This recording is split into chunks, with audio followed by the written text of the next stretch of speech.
paying people to go out into the streets to riot, to protest, to say this Chavez is very unpopular.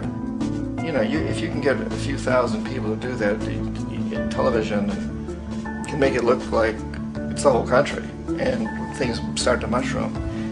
Except in the case of Chavez, he was smart enough, and the people were so strongly behind him that they overcame it, which was a phenomenal moment in the history of Latin America.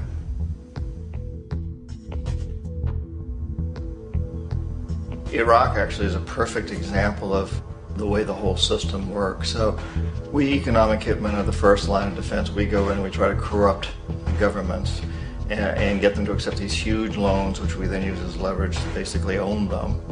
If we fail, as I failed in Panama with Omar Torrijos and in Ecuador with Jaime Roldos, men who refuse to be corrupted, then the second line of defense is we send in the jackals. And the jackals either overthrow governments or they assassinate.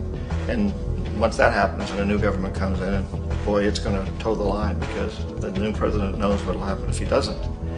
In the case of Iraq, both of those things failed. Economic hitmen were not able to get through to Saddam Hussein. We tried very hard. We tried to get him to accept a deal very similar to what the House of Saud had accepted in Saudi Arabia, but he wouldn't accept it.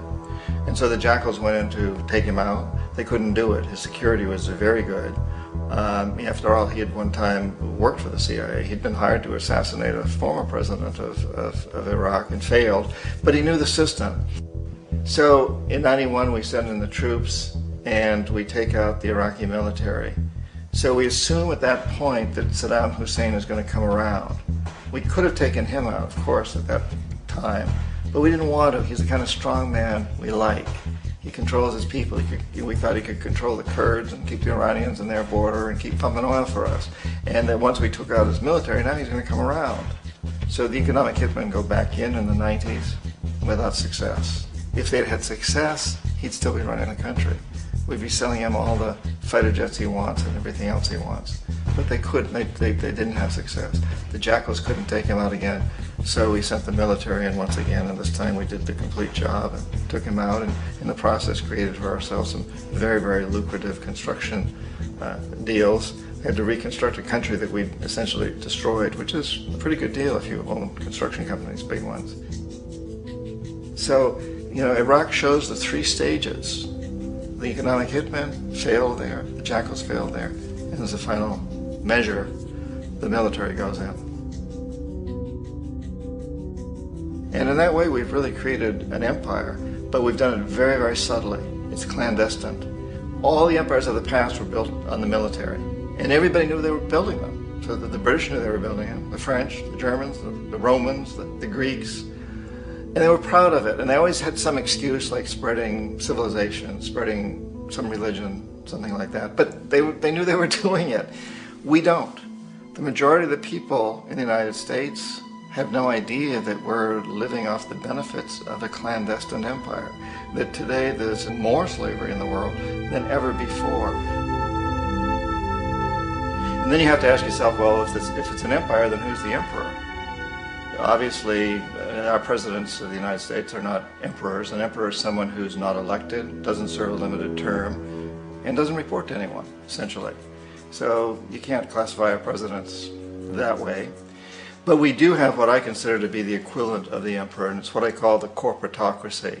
The corpotocracy is this group of individuals who run our biggest corporations, and they really act as the emperor of this empire. They control our media, either through direct ownership or advertising.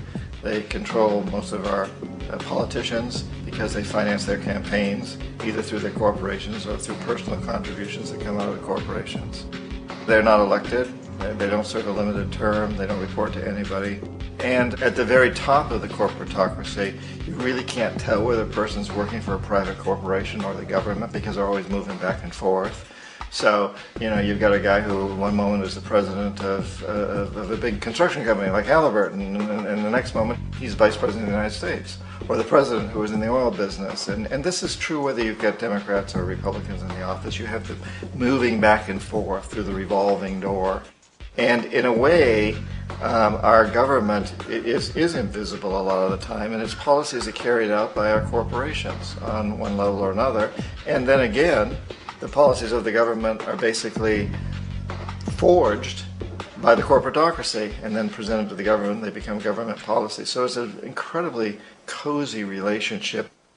This isn't a conspiracy theory type of thing. These people don't have to get together and plot to do things. They all basically work under one primary assumption, and that is that they must maximize profits regardless of the social and environmental costs.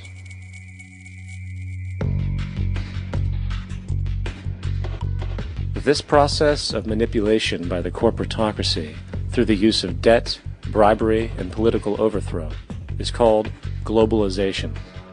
Just as the Federal Reserve keeps the American public in a position of indentured servitude through perpetual debt, inflation, and interest, the World Bank and IMF serve this role on a global scale. The basic scam is simple. Put a country in debt either by its own indiscretion or through corrupting the leader of that country, then impose conditionalities or structural adjustment policies, often consisting of the following. Currency devaluation. When the value of a currency drops, so does everything valued in it. This makes indigenous resources available to predator countries at a fraction of their worth. Large funding cuts for social programs. These usually include education and healthcare, compromising the well-being and integrity of the society, leaving the public vulnerable to exploitation.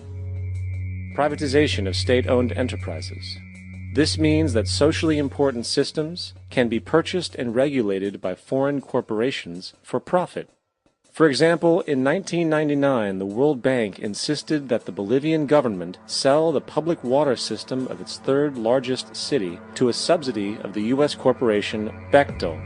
As soon as this occurred, water bills for the already impoverished local residents skyrocketed. It wasn't until after a full-blown revolt by the people that the Bechtel contract was nullified. Then there is trade liberalization, or the opening up of the economy through removing any restrictions on foreign trade. This allows for a number of abusive economic manifestations, such as transnational corporations bringing in their own mass-produced products, undercutting the indigenous production and ruining local economies.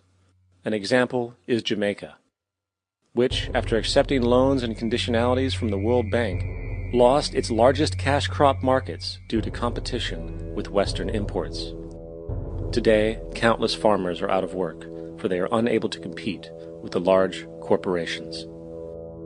Another variation is the creation of numerous seemingly unnoticed, unregulated, inhumane sweatshop factories, which take advantage of the imposed economic hardship.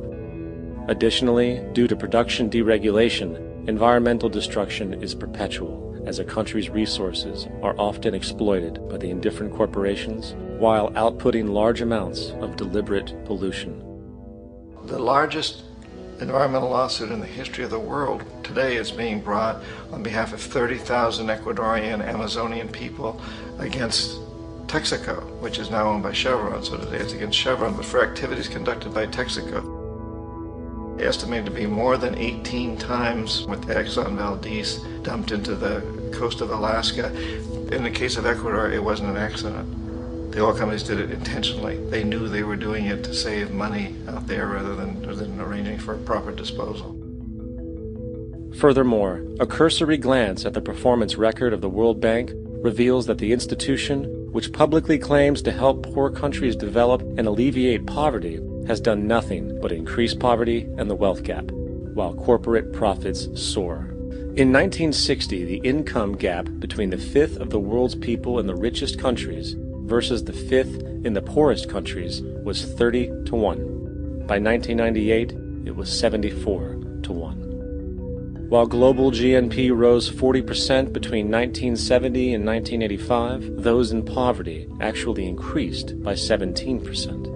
While from 1985 to 2000, those living on less than $1 a day increased by 18%. Even the Joint Economic Committee of the U.S. Congress admitted that there is a mere 40% success rate of all World Bank projects.